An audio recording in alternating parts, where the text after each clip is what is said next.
Benvenuti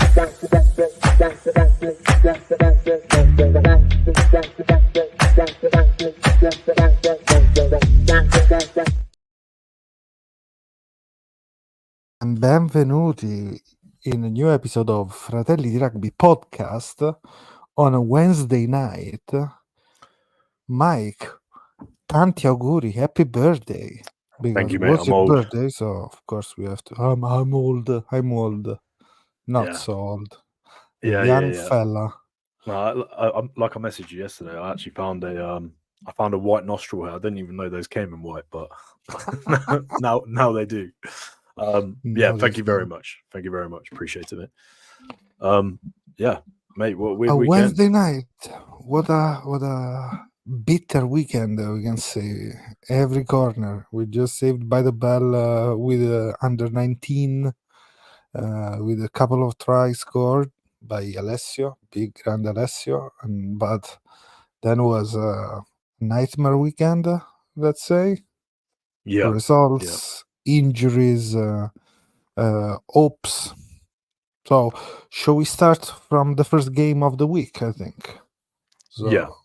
we should start jumping into the unexpected. I would like to say, because I was almost pretending a victory by Benetton for the potential, for the team, for the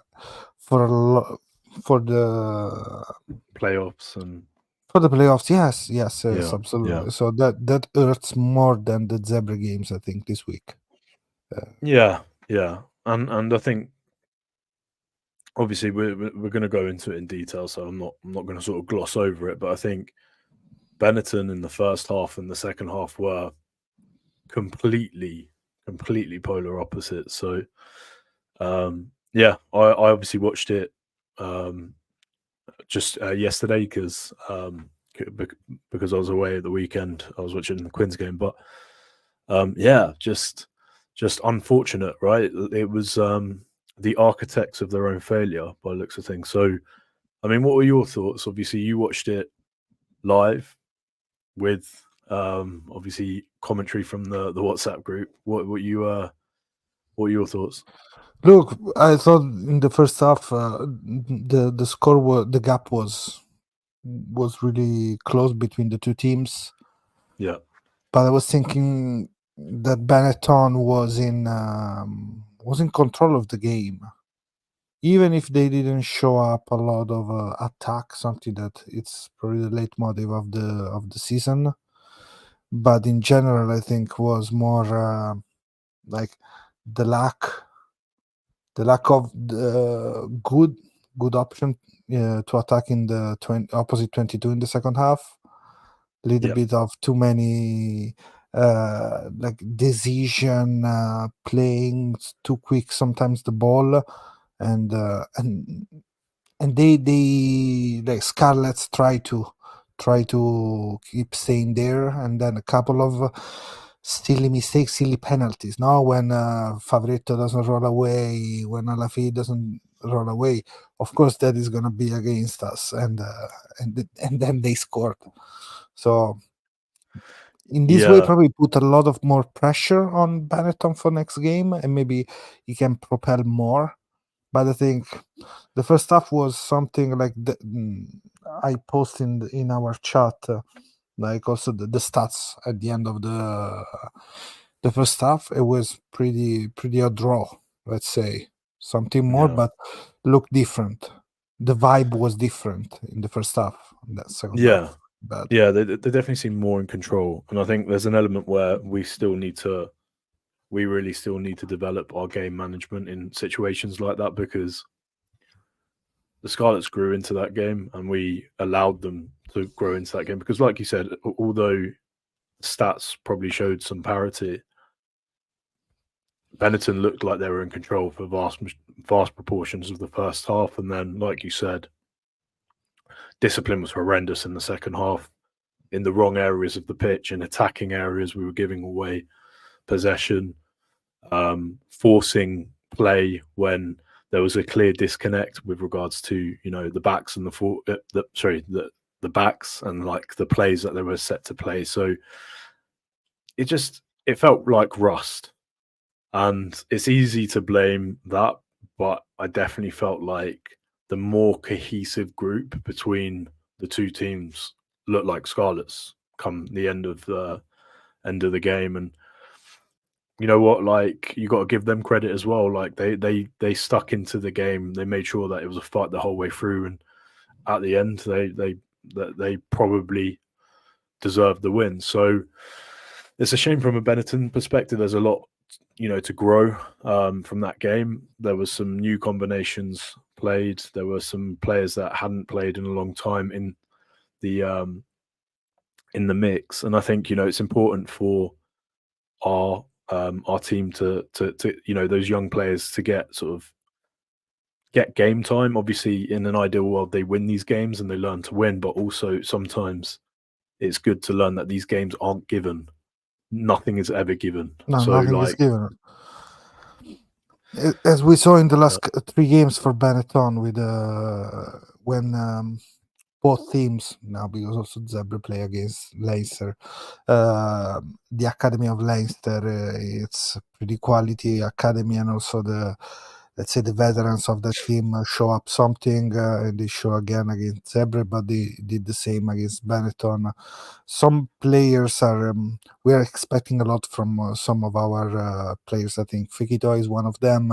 We saw good tackles, good hits, but probably we want to see something more in attack. I think, Mike, something more creating space, opening space for the rest of the team.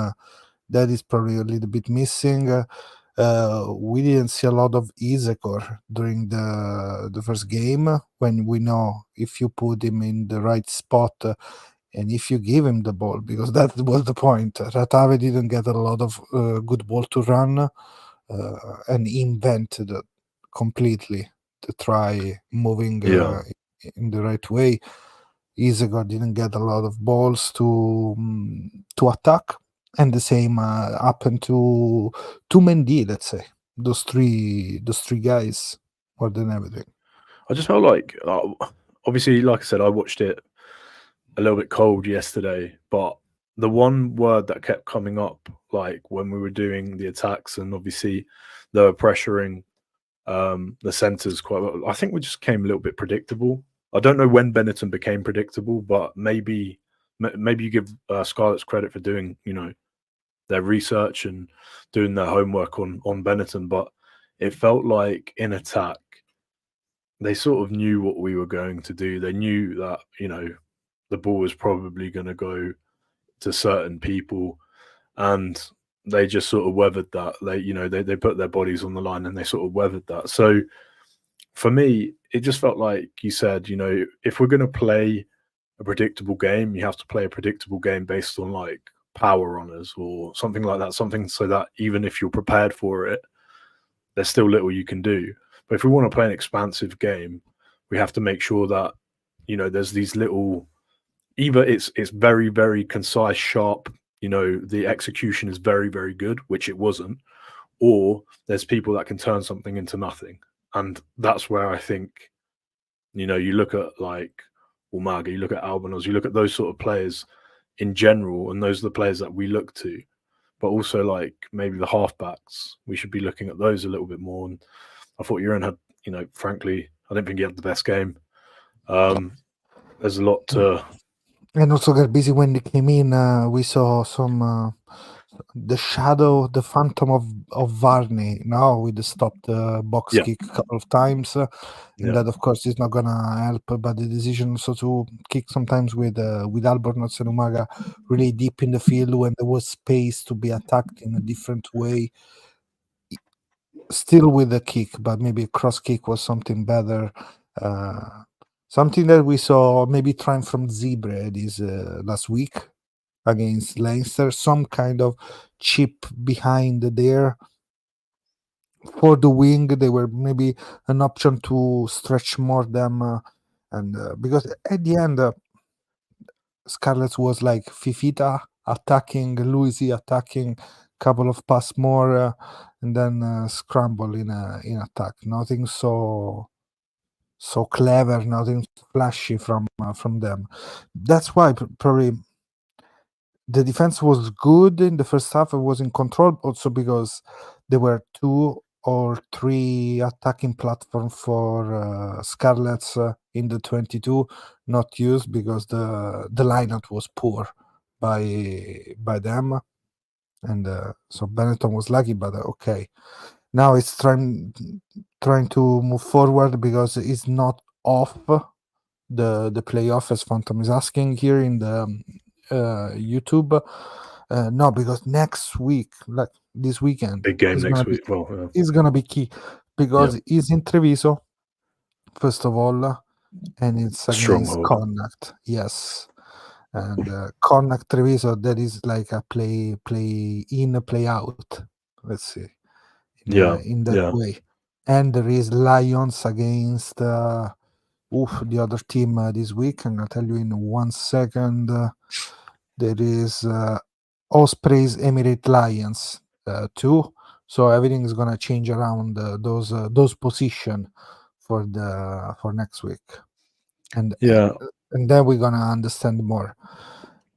Yeah, I think for me, with the Benetton game, just as a final thought for me, and I'm sure you probably have a little bit more to add on them, because I just felt like we, for as strong as our roster is now, and the amount of depth and the amount of time these players would have had together during the Six Nations break, it's just a little bit of rust, which obviously comes from not playing, but it felt like I don't know. Maybe it's our expectations, as like.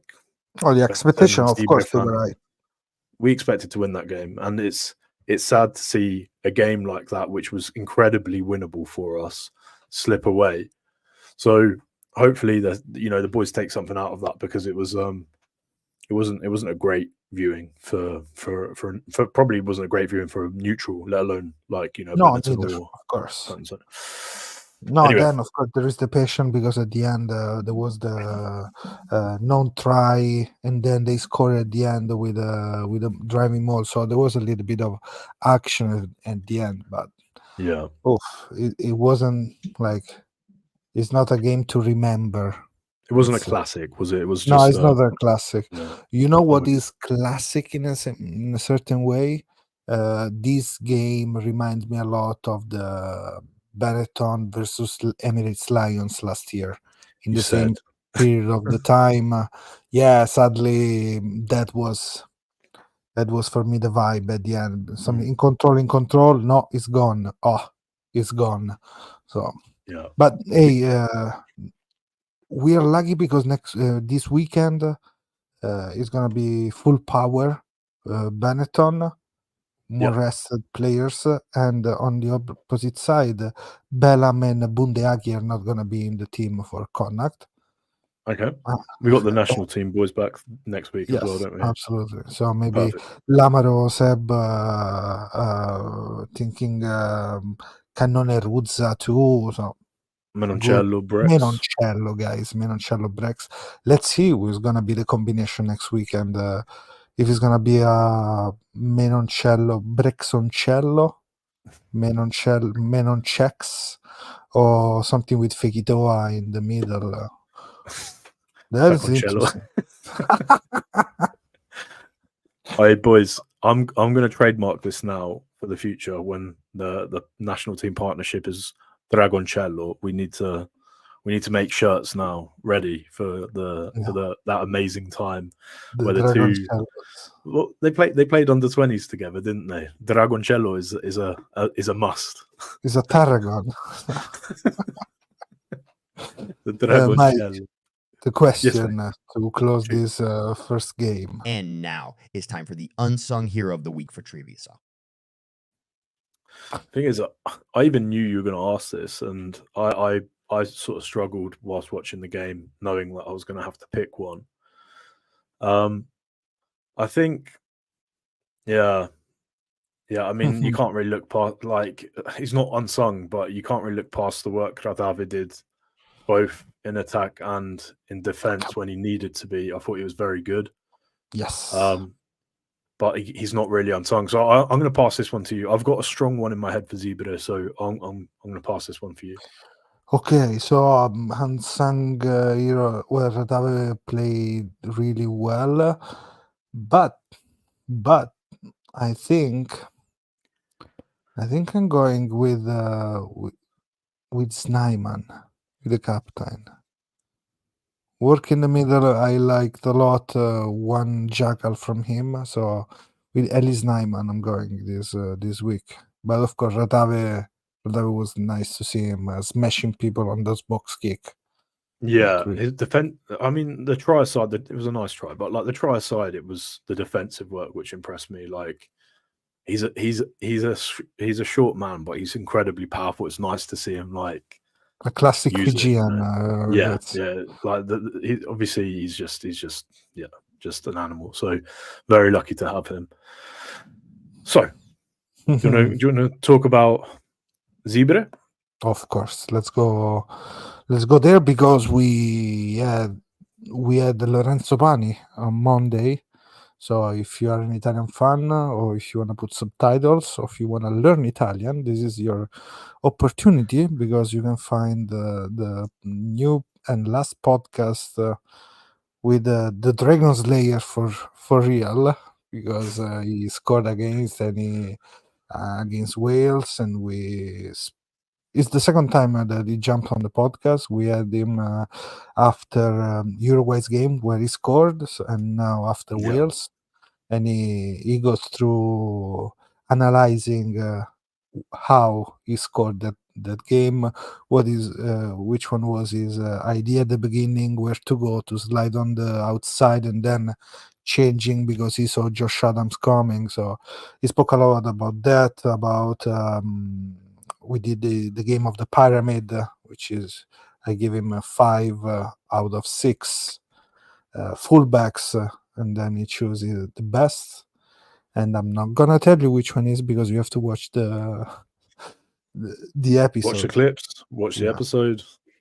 Oh, he spoke a lot. He spoke a lot about also all the wings and fullbacks in his team. An adjective for each of them, from Lainag to Capozzo to Prisciantelli. So interesting. Go and watch it after this live, and let us know what you think about that. Zebre game. Okay, another strong first half, I would say. I'm going to be really controversial here. I know the score was bad, but I was really impressed with Zebre. Like genuinely, right? I know the score doesn't reflect it, but I feel like they're 2 or 3 core positions away from being a really, really like competitive side. And I know obviously it wasn't the strongest Leinster side, but even Leinster, you know, Academy, Leinster B, whatever you want to call it, it's probably still better than most of the URC teams. They're good. So they're good. Yeah, I mean, I genuinely like. I actually thought a lot of the positions, if you were doing a combined 15 on last week's showing, I think a lot of them would be Zebre. I think majority would probably be Zebre in my eyes, anyway. So they, I'm genuinely quite impressed by Zebre. I think there's a lot more for them to come, like we know, but yeah, I don't think the score reflected how well they played in that game, to be honest. So they had more opportunity, if I have to compare with Benetton this week, because they had more entry in the 22. But one error here, one mistake there, of course, you're going to pay him, because then the first good ball in attack of the game is that beautiful set piece by Leinster that opened completely into the defense. And it was amazing. I mean, I would say it was great. I think I was thinking it during watching it. I'm like, if like not to single anyone out, because we don't do that on here, but I think if the back three were slightly different, or if there was slightly more balance between the back three, even in attack, I think that it could have been a lot closer game. I think there was a bit of a disconnect defensively. There was some players who I don't think they quite understood their role in certain, you know, set piece. I think 3 of their tries came from set piece. So one was off the scrum, one was off the line-out that you're speaking about. Sorry, the first one was off the line-out, second one was off the scrum. think the third one was as well, but don't quote The me one on that when they kick on the second on the blind one. side. Yeah. Yeah, where he comes back around on the blind side. Because the fullback should have been behind the scrum, but he was in the corner expecting it to come through the middle. So there's a few key points where I think it's more like a structural thing, and I think Leinster again did their homework really, really well. But yeah, I think there's a lot to be happy about in that game. What are your thoughts? Look, I like the way they try to keep attacking in the second half with pace. But one of the best thing that we saw is the way they want to try to play like that. I think we had some good answer from a couple of players, but of course we have to hope every time not to have injury and stuff like that. I'm talking about Paella in the middle of the field. I love some stuff from Gregory, but not enough. I like the way Trulla attacks because it's funny to see when attacks. Less when he gets mad to the other one, Gangs of Trulla, as I said to Lorenzo Pani the other day. But yes, we were speaking about Peter Romano, so came The out war. every time. The battle. war. Yeah. I mean, congratulations to your 50th cap. We are like very, very happy. He's a young player as well, so it's quite impressive the fact that he's got to 50. They can do better. They can create more.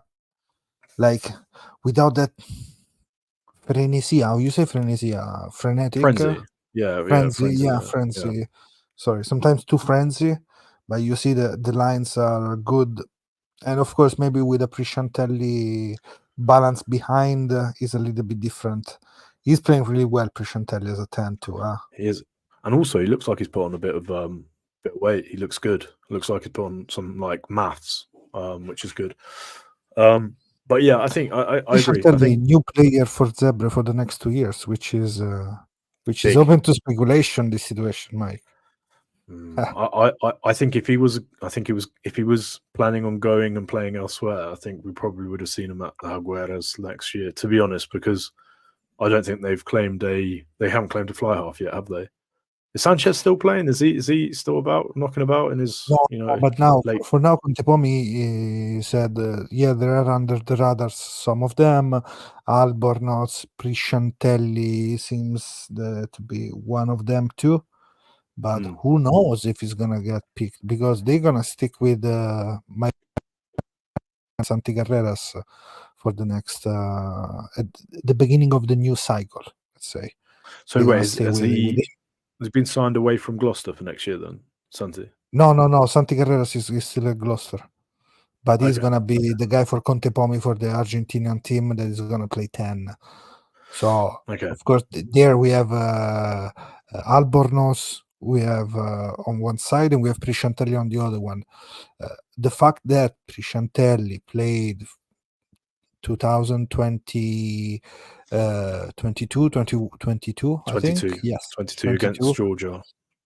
In July for Argentina 15 opened the speculation about playing for the Italian national team, because he's an Italian qualified player, origin from Italy. The grandma lives in Italy.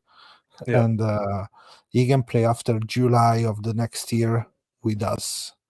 Yeah, so he fits as well. I see him playing for Italy. Like I think the way he plays is very well. It would just suit, wouldn't it? So fingers crossed. I actually would love him to represent Italy and represent his grandma. But he's got to do what's right for him. Look, I'm gonna show you one thing on here, because this is what we post talking about Leinster in general, the team they put in against us and against Benetton. Against us, Zebre. Now we're speaking about Zebre and Benetton, more or less the same team, at least from number 2, number 10, from Barron to Byrne was the same team. Then a couple of switch in the middle. Of course, on the left side is the game against Benetton. On the right side is the game against Zebre. More or less, it was the same team in the field. Yeah. Big results, both in home and away. So Yeah, like I said, there's no bad Leinster side, is there? That's the truth. So they've done quite well to first of all hold off. Like you said, though, I think the attacking intent is there. I just think it's the execution, the management, and maybe the experience which was lacking at times. I think both Benetton and Zebre have a little bit of they try to overplay at times. So there's that. And I think that comes down to, like, the will to try and be better, and the will to try and show, the teams to take them seriously, and sometimes that backfires. So I think with experience, those mistakes don't happen, and we're starting to see, obviously, with Italy, the maturity come through. And I think actually we need to have more sort of mature minds in both Zebre and Benetton for us to sort of progress to the next level, No, absolutely. We have to go in that direction, giving and allowing some players to play more. And there we go with a couple of things. Luca is interesting about this, which Giacomo Dare moving to Zebre, so it's gonna be another 10, 15 Italian qualified, so maybe less space for people like Tifiden at the moment. So it's gonna be something more for on the national team perspective, to have finally Dare in a position to have more chance to play. Where do you see him? Sorry, just on that point, where do you see him? 10, 15? Where do you see him? 10. Has to play 10, yeah? I think I like when he play 10 more than when he play 15.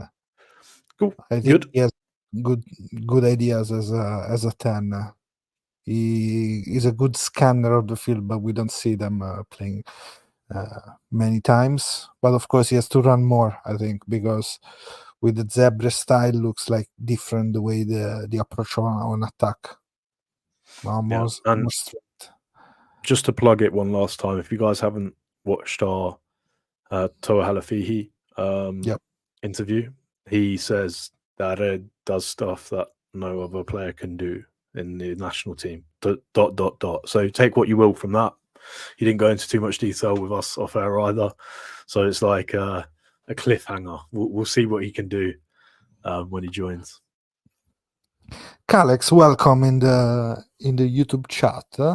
Any point the use of Didi, big Didi, double role for him this year?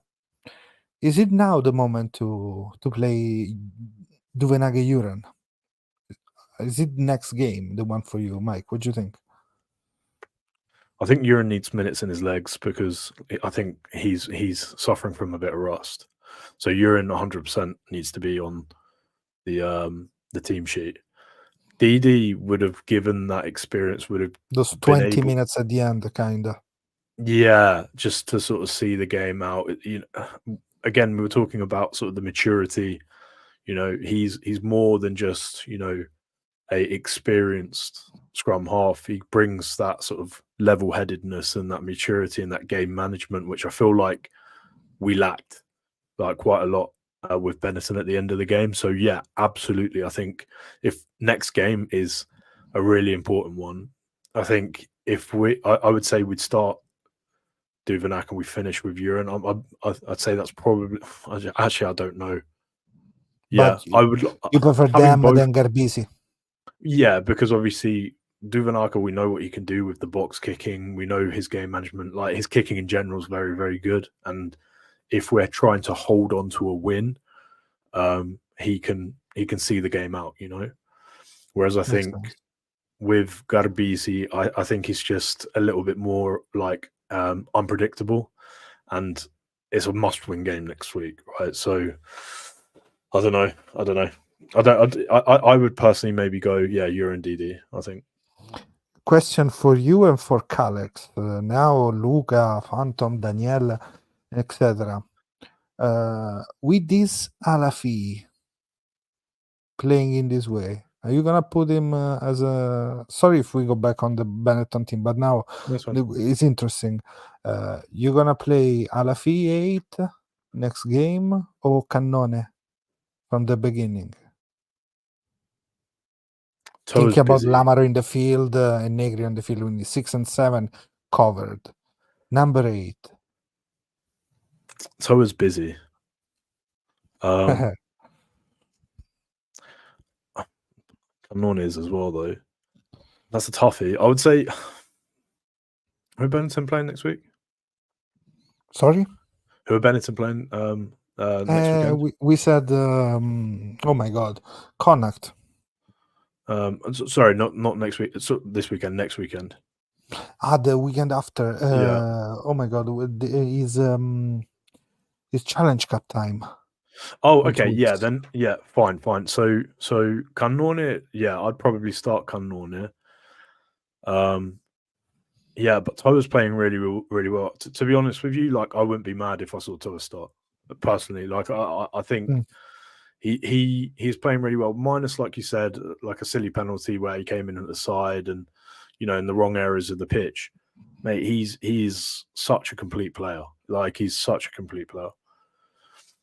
Yeah, there's always that.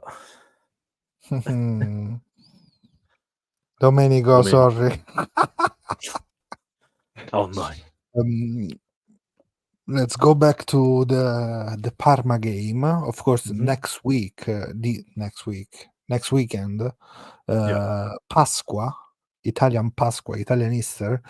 Marcello is gonna be at the stadium for next game. So stay tuned on our Instagram, Twitter, because we're gonna have some interview from the media coverage of the game by Fratelli di Rugby.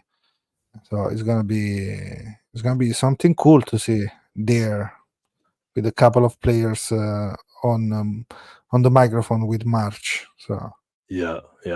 I'm really excited to see those as well. I think he's got a couple of really decent interviews tied down. So keep your eyes peeled.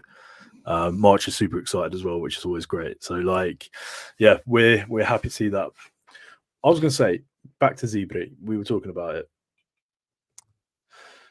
We're probably going to go through like the profile of the team. What did you think of the decision to bring both Rizzoli and Genovese on an early second half? It was a statement, huh? It was a statement, wasn't it? What were your thoughts? Do you think he's mad? Do you think he did it out of emotion, or do you think he's doing it to be calculated? What are your thoughts if you had to sort of guess? You know what? I like the way they enter in the field, creating some chaos too. So Rizzoli, the way they enter, smashing people, yeah. So that was interesting, but I'm more interested into Di Bartolomeo. That was the thing for me that really surprised me. That turnover was beautiful as well, wasn't it? Turnover, yes. The throw after that too. So, look,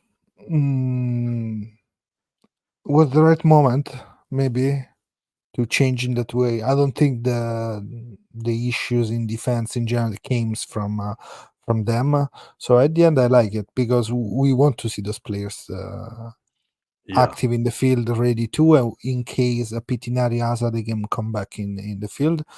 So maybe they were focusing on this game, targeting these games in a way to, yes, this is going to be my game. I know I'm going to have a half hour strong top and I'm going to do it. So I thought they were both brilliant. I like it. Yeah. And again, like we're talking about partnerships, and you people who know me, I always emphasize partnerships over individual. So like centre, it's about the balance, and the front row balance when they came on with Di Bartolomeo was like it just seemed like it worked. And I know you probably got your unsung hero ready, so I'll wait until we discuss. But you want to discuss? You want to discuss? And now it's time for the unsung hero of the week for Zebre. Do you want to go first, Otto? I go with the zebra of the match. I'm with him. I like Paella. This game I like Paella. So I'm stick with the Tongan. What about you, Mike? I've got someone that I don't think I've ever picked. like ever. Like, so if we're talking about unsung, absolutely unsung. I thought Ribaldi, as much as I say, genuinely 12 out of 12 with his throws. I know there was issues in the scrum, but he was working around the field. I know he gave away a few penalties. Couple of charges were good in attack. His tackles were, well, also his tackles, mate. Like, he stopped people dead. Man, with those biceps, you have to.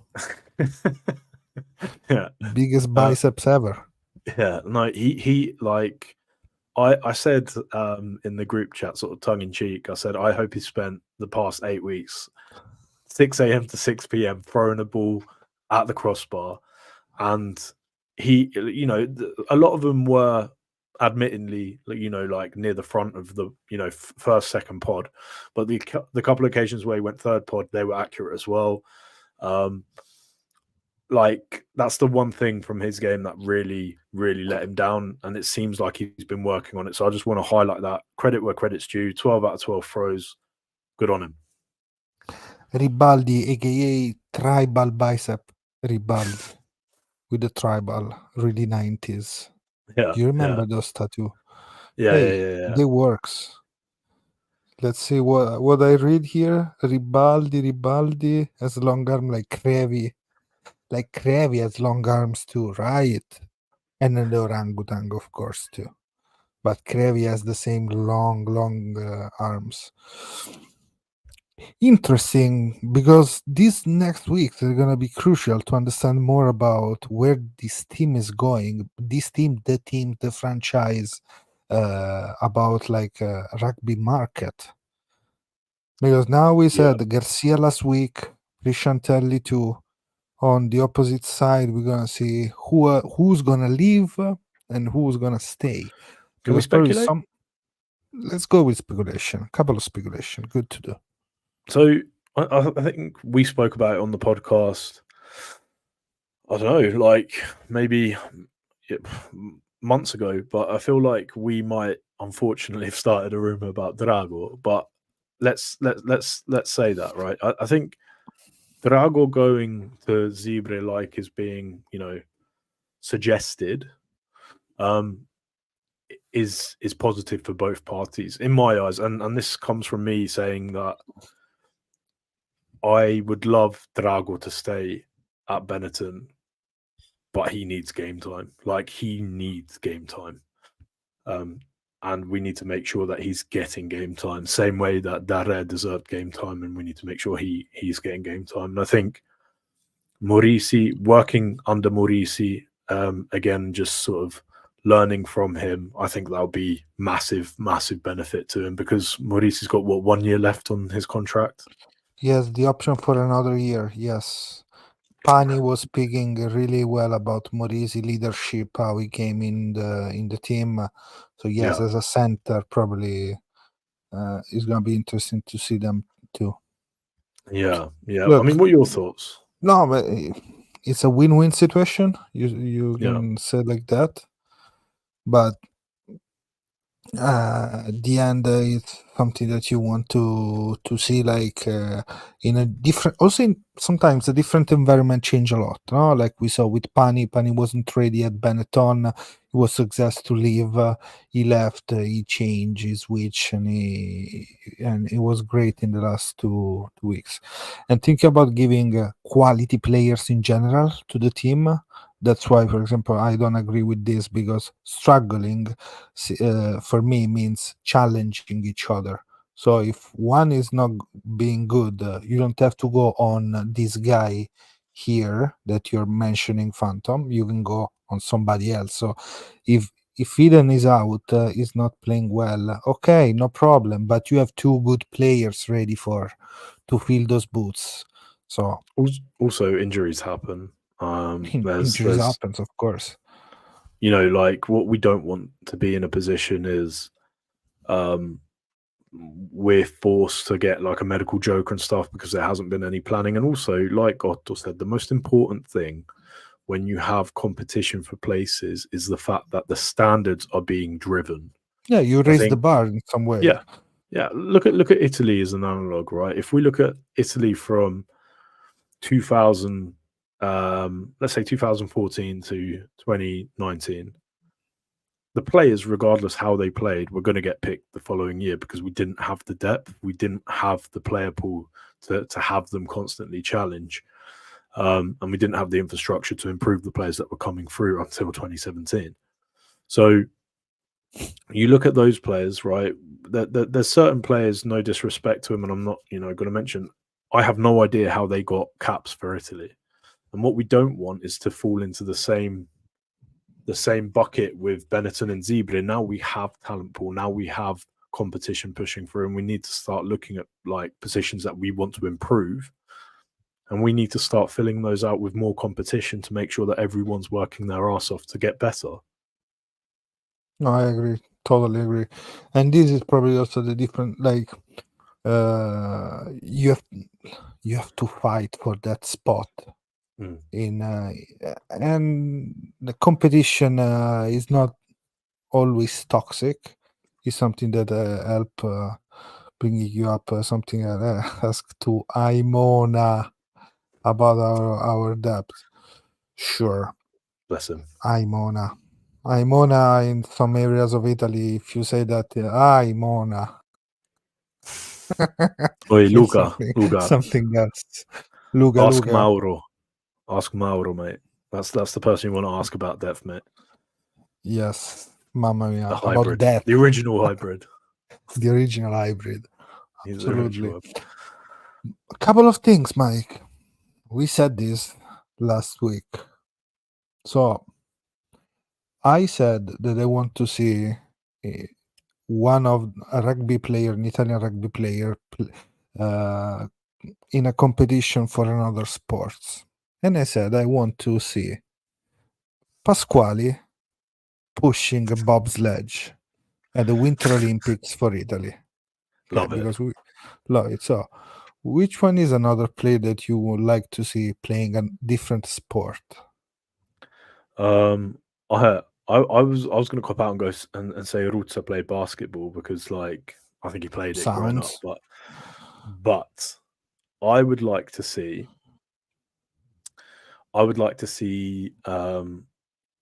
Alessandro Garbisi because he's like small. I'd like him to be a horse on a jockey. horse with Capuzzo That's it. and Pascherello. There we go. Perfect. Jockeys love their champagne, so when they win, they can get smashed. Listen, they live their lives. They get paid hundreds and hundreds of thousands of pounds to ride a horse for 40 seconds. Yeah, we should. We should ask Bernard Jackman about who can be a really good jockey. Yeah. For that would be. There we go. We need to make this happen. Let's message him. Maybe you need to. I have. Maybe you should jump on the podcast. Speaking just for that about horses. No, I have another couple. Of course, Monty Ioane, UFC. Oh, mate, I would love. Yeah, that's a good shout. Agile. Yeah, I can see it. Right. Don't know what his foot. Yeah. Don't know what his groundwork would be like, but yeah, he'd be cool. Boxing. Then I have a couple more. Oh, boxing. Man, boxing is hard. I don't know why. I was thinking Paella doing some boxing. Or Cambriani. Yeah. I Cambriani. Yeah, Cambriani is a shout as well. But I think like if we're going across the Ratave. Honestly, I was going to say a long, rangy heavyweight. I'd love to see Krumov just absolutely kill a man from like sniping from like 17 meters away with his long arm, like Mr. Tickle arms. I don't know if you watched. Have you ever read those for your daughter? Just like, just let him go mad. Look at this, Luca. What about you, Anna? Oof, we saw him more than usual. Yeah, no leg. I have another couple of players that I want to see. Fischetti. Yeah, go on. This is gonna be interesting. Tennis table. Oh, I don't know. Well, you know, I'm genuinely very good at table tennis. No way. Yeah.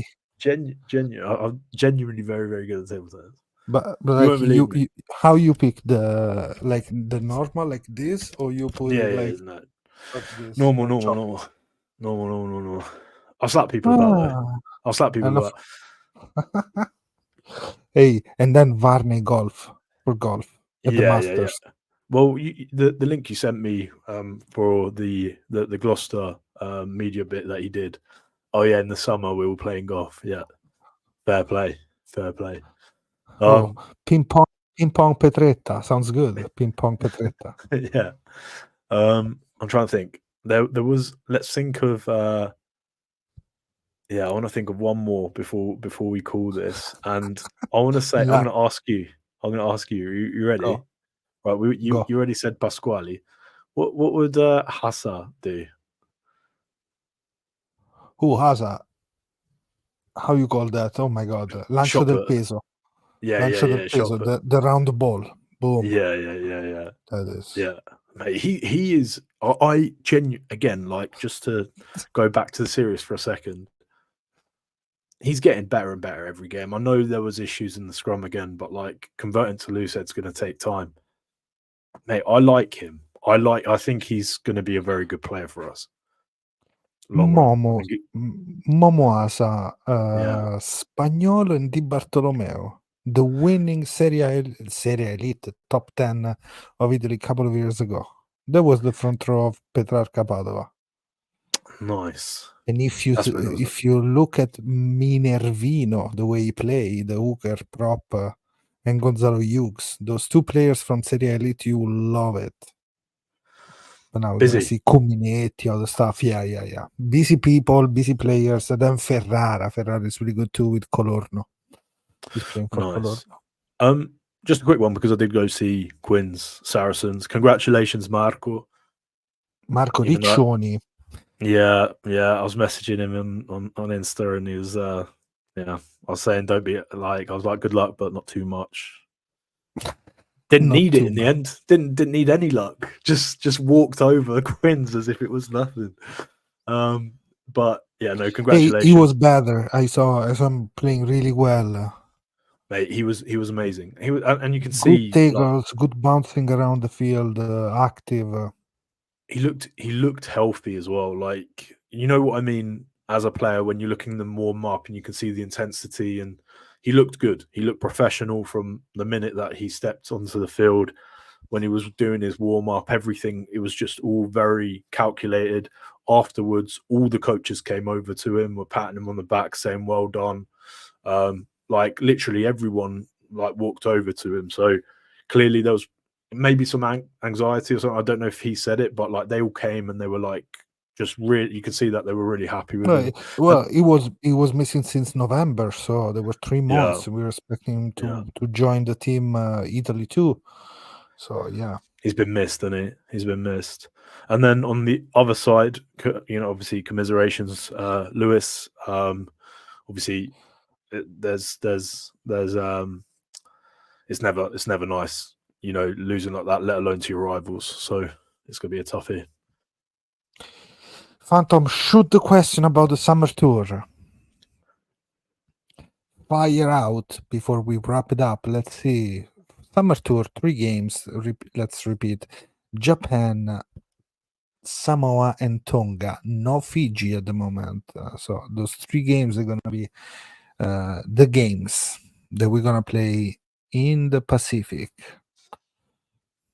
I'd love Fiji as well. I think that I was hoping for the Fiji game, actually. Because that's the real test, isn't it? Like that's. I think we're close in terms of, especially with the Jura, like absolutely murking at the moment. With Caleb Muntz in that they missed. You know what I'm gonna? Oh, let's see. Hi guys, Claudio. Good ramp up for November. Yes, too. Mike, I start watching the new series about the Springboks. Chase the Sun #2. Right. Good.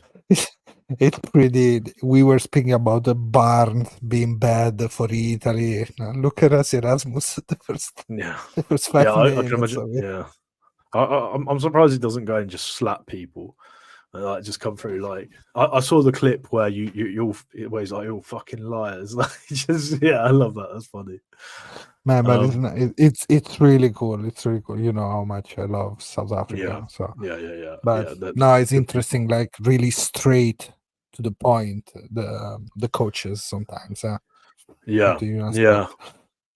So, Phantom, we're this still waiting on question. Phantoms. Yeah. Come on. You Tuck, making tuck, a new alphabet for it, or you just? I don't know. Okay, Here we given go. that we have earned in the Six Nations the pressure on Wales and Scotland, do we experiment on consolidate our position in the world rankings and build on the winning mentality? Ho ho ho! I think both of them. We have to start raising the bar. So means that yes, I want to see other players too in this in the Pacific, because it's a different challenge, and I want to see them too. I want to see a big, large number of players aggregate to this. Also, because you don't know what can happen, and until you call another one to come. So, you want a large group to work. They have to work on mentality. Some players probably they're gonna finally find a spot. Thinking about May, thinking about Jesse. Some of the back rows of Zebre needs to be there too. Some other props to see how they can go on the left side of the scrum. That's the one that I'm worried about the most. I think we need to It's start blooding props. yeah, that's true. So I think it's half and half. I'm happy that the ranking bring us there, but hey, it doesn't mean that we cannot try to open more space to our player to be better, because it's a different pressure. It's not Six Nation like Lorenzo Pani said too. You feel like the tradition when you play the Six Nation. So, but the experiment cause losses. But what if you lose the game, but the performance is really good? Because we go back there at the end. I want to see performing the team in the best way possible. Mike. Yeah, for me, I think the initial question, I'm more inclined. Like, traditionally, right? If you want to refresh any position or if you want to build out any team, personally, I think you start looking at like positions where we need additional depth, and we start playing players there because they need test level experience. And obviously, it's going to be tough in July. Just to answer Paolo's question, no, they're all going to be away. So every single game is going to be away. They're away games. So what we need to start instilling is for our young players who haven't traveled, how different that is. So it's going to be different pressures and, playing in the heat as well. Like I know obviously it gets hot in Italy, but we're talking playing sort of in the summer, like in the tropics, where it's going to be like, I don't know, humid and different playing conditions anyway, different pitch, different terrain. We need to acclimatize players to play these different sorts of tests. And for me, I think, absolutely start looking at, some key positions that we want to learn a little bit more about, and probably leave the people that we know are going to give us what we want at home. Not necessarily like, leave the captain and stuff. But what I'm saying is, if we feel like we know what we're going to get from, I don't know, Paolo Garbisi, for example, maybe we don't. Maybe we want to start adding a little bit more experience. So, like, it's a balance, right? Absolutely. I was looking now, think about 2 years ago when we went to play against Portugal, for example. In that game, we play with Pettinelli at 6, Gianmarioli at 8, Fusco 9, Dare 10, Padovani 11, Trulla 14, Capozzo 15, Traoré, Neculai, Albanese, Zanon, all these players from and Faiva number 2. We did a couple of games just trying players until find the right one. But don't forget also, we're gonna arrive with a tired player at the end of the season probably. Do you remember how was Garbisi last year, 2 years ago, when we went there and he played for the Brennus? He arrived like 10 days before. So opportunity for Drago, maybe Pani, of course. Yeah, Phantom's desperate for Zanon to get See, game time for Zanon, Italy. because so Brex can take a rest. So we can be happy, Oh. Mike, because he can take a Okay, rest. But for me, like I said, if there's going to be any change in the centres, I personally would like to see a more complete player play 12 than to shoehorn someone else in. So Drago he's lots to work on, but I genuinely see a lot of potential in that. And I you know, the people who know me, I've been speaking about Marcello in the same vein for 3.5 years. So I just see something there. I think there's potential there. Maybe it's gonna be a May Noncello. I would love to see May play again, but it's been so long. I want to see him. I want to see him maybe play fullback. I don't know. Like he's got such. I don't know. He can play anywhere. That's the problem with May is the same problem that Daly had. If you speak to the people, like the coaches, like the regional coaches, when he was getting selected, and everyone, Daly was the best player on the pitch, so they didn't know where to play him. So what they would do is they just play him one day here, one day there, one day there, and he became a jack of all trades, master of none. They say here, right? What I'd like to see is, instead of having a utility back that we use in May, let's make him a specialist in a position and make him one of the best in the world at that position. Right? That's what I want to see, right? Like, selfishly, I'm like, yeah. So let's pick a position for him, and that's the position he plays for the rest of his career. You're gonna be that. That's it. What's that? You don't want to be a flank. I don't care. Right? This is your job now. But yeah, joking aside, would love it. No, this question probably Phantom is gonna answer to you, so I'm gonna leave it there for Phantom. Phantom knows really well Brex. And talking about stuff, players they're gonna come back. Lamb will be back, but this weekend is gonna be a lamb roast somewhere because it's Pasqua. So Mike, buona Pasqua. Anche a voi. Buon URC. And I hope to see you again next week. Come on. No, Yes, this weekend has to be better. Has to be, right. Hey, it's our final, right? It's our final this weekend. If we want to play playoffs, it's our final. World Cup final. Yes. The same. Guys, thank you for being with us tonight, as usual, on Twitter, X, on YouTube. You're gonna find all these episodes on Spotify from tomorrow on, and drop us a like, a follow, commentary, and last but not least, Federico 2510, you won the Six Nations, so please text me because I know you're in Italy, and so I can send you the Fratelli di Rugby t-shirt as a winner of the Fantasy Fratelli di Rugby of the Six Nation. So Federico, text us. I'm gonna check in our DMs and stuff. Absolutely no Phantom. I'll shave my beard if you shave like a monk, just that bit there. But you have to grow out this bit until I tell one you. Side. just one side. Just like, and maybe just half an eyebrow. I will shave my beard if you do that. If we have a deal, I'll do it. Okay, live. I want to see the shapes live. Oh, okay, right. Yeah. Fine. Perfetto. Right. Bene a Peace, tutti. everyone. Ciao a tutti. Buonanotte. And listen, Fratelli di Rugby.